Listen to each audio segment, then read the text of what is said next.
All right, so today's objective is to have an introduction to inequalities.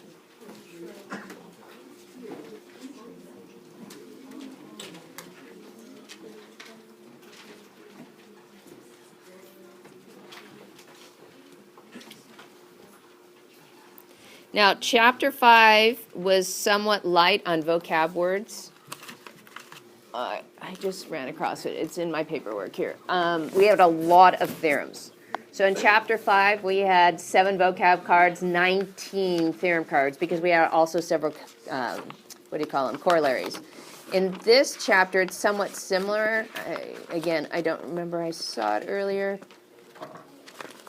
It's not that many vocab. Here it is. Oh, no. There's only 5 vocabulary, and the theorems go down to 6, or to 12, I'm sorry. So it's not a lot of new material, but now we're going to deal with old things, but instead of equality, it's now inequalities. So I actually have some properties. These go in your theorem cards, and I have a theorem. And I'm going to tell you that the book refers to these as properties of inequalities. We are going to refer to them more specifically. Okay, so the vocab or the titles we give today, those are what I'm going to see in your proofs. Whereas the book, if you look at their proofs, you may just see a property of inequality. Okay, so we wanted to be a little bit more specific. Now this comes out of lesson 6-1. So, properties of inequalities. Oops.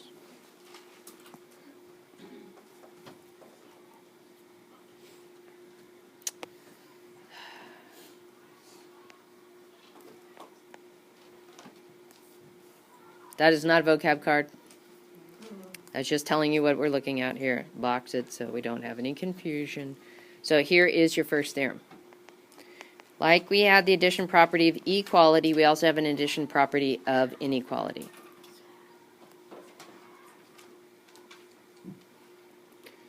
So you will be making a card of this, and it basically says this. If A is greater than B, and C is greater than or equal to D, then the left side's added is going to be greater than the right side's added. So this uses that second property, addition property of equality, the one that's more common in geometry. The one that's more common in algebra is you add the same value to both sides. In geometry, you have 2 different equations. If you add the left sides, it will equal the right sides. Okay?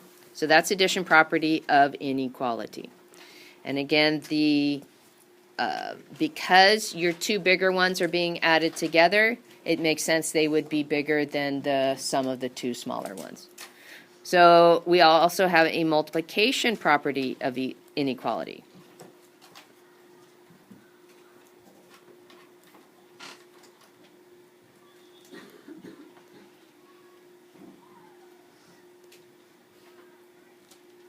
Now this one actually comes in 2 parts, depending upon one key thing.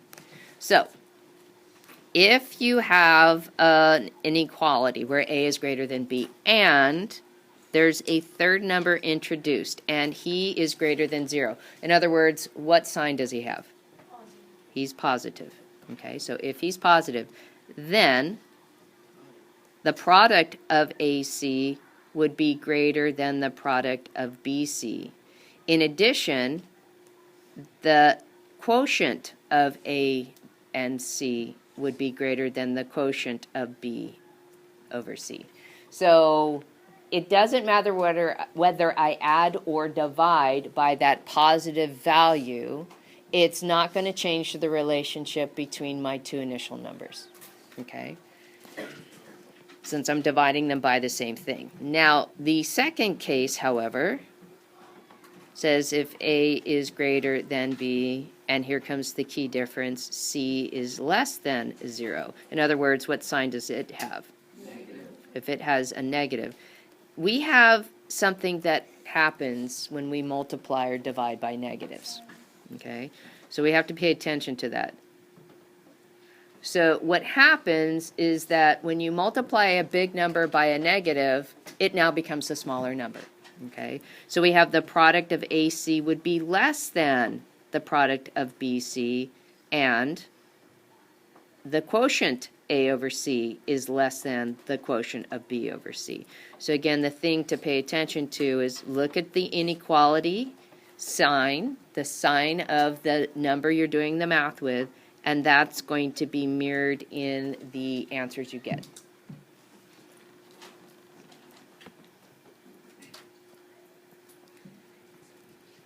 And because we need to do it, we do have a transitive property of inequality.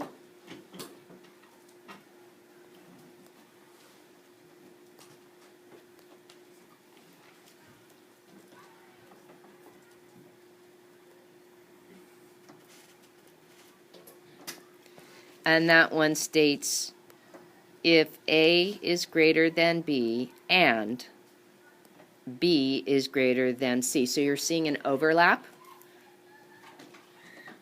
Then A has to be greater than C.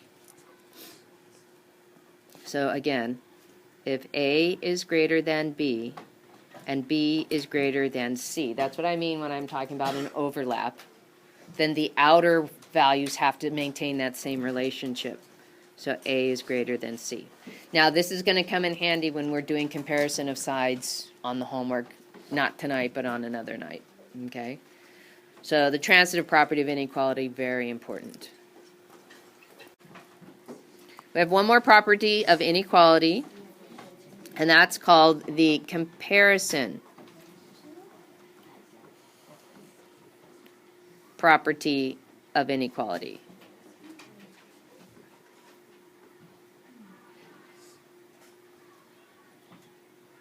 And the comparison property of inequality says this.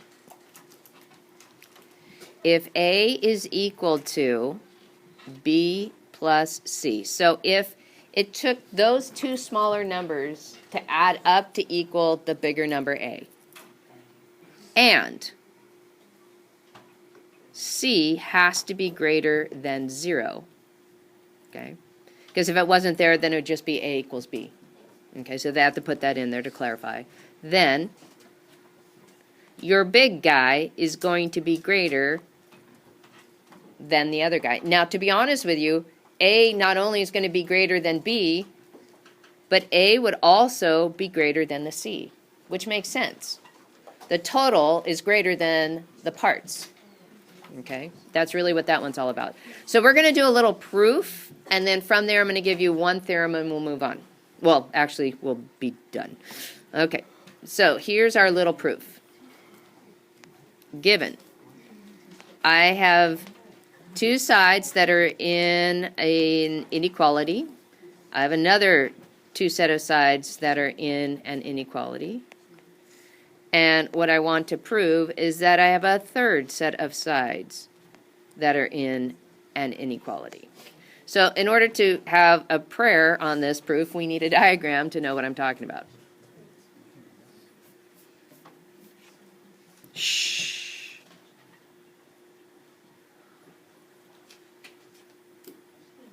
Okay. So what I want is to eventually get those long sides AE and BD to be in a certain relationship. I know something about AC and BC, so those are parts of those two sides, and then also CE and CD, which are also parts of those two sides. Ooh. If I know information about the two parts that make up the big guy, what does that start sounding like to you? Segment addition postulate. Yeah, he's going to come into play. So let's start with our given. Segment AC is greater than segment BC. And segment CE is greater than segment CD. Now, if I want to use segment addition postulate, how is this given information going to help me with segment addition postulate? Okay. Dakota, what do you think? Say again? You're gonna have to add segments, Like what? like AC plus CD equals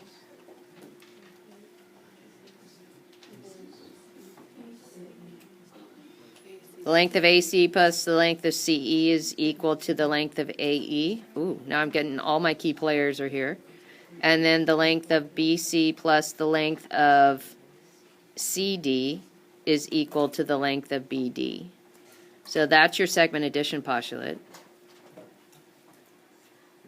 Okay, that's all fine and dandy, but how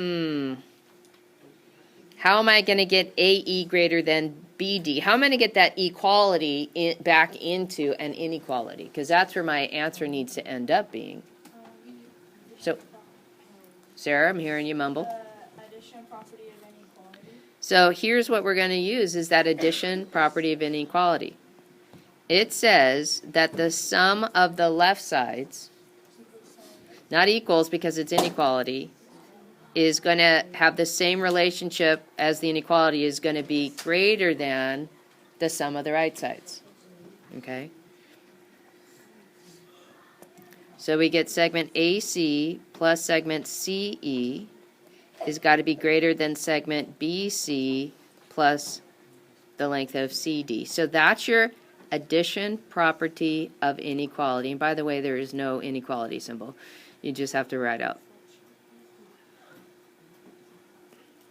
Okay. Now, I have another way of writing AC plus CE from step 2. I can replace it with AE. And I have another way of writing BC plus CD from step 2 says that's the same as BD. Now, this we could say is, and we have two choices here. We could call this transitive property of inequality. However, we could call it substitution property of equality. Why could I use substitution property of equality even though there's inequalities in this? Isabel. Because you originally had equality in step 2. Yeah, if you look here, what I'm substituting is from an inequality into this. So that's actually a substitution of equality that I'm performing. Okay? So that's what I'm going to call this, is substitution property of equality. Because AC plus CE is equal to AE.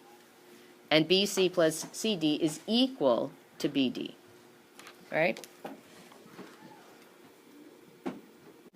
All right, so our theorem is Theorem 6-1. Oops. Theorem 6-1, and it has a name. So exterior angle inequality theorem. Yep.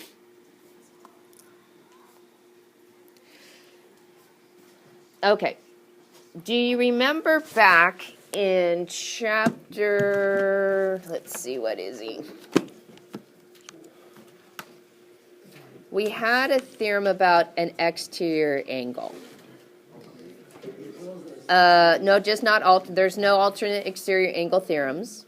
312 stated that the measure of an exterior angle of a triangle equals the sum of the measures of the two remote interior angles. Okay? So if I have this triangle ABC and angle 1, what could you tell me from that theorem 312? What would it tell me about this situation? Josiah? 1 equals the sum of A plus C. Okay, and we got to kind of be specific. We have to say the measure of angle 1 is equal to the measure of angle A plus the measure of angle B. So how do you think we're going to spin this guy into inequalities?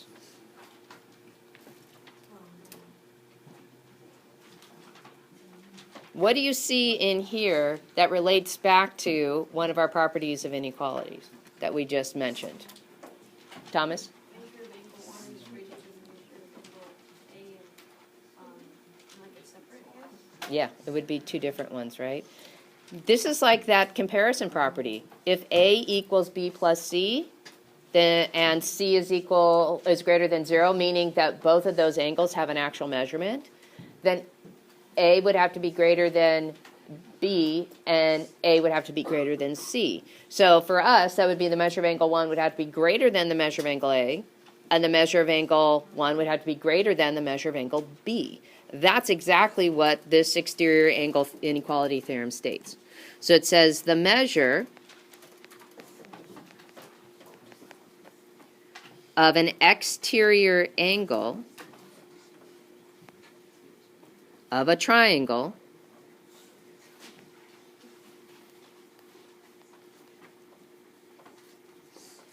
is greater than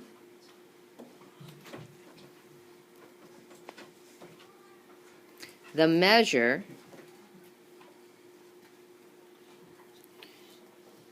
of either remote interior angle. So we take this theorem 6.1, and what it states is that the measure of angle 1, and just to let you know, some people put a slash through the symbol that means angle to distinguish it from an inequality symbol, because it gets a lot of these same sort of symbols. So you're going, M is less than 1 is greater than, M is less than, yeah, it gets kind of crazy.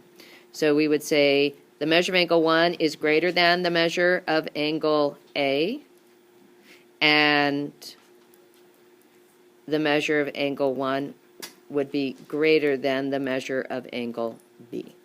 So to distinguish an inequality symbol from an angle symbol, if you want to add that slash, that will make that perhaps a little bit more clear for you.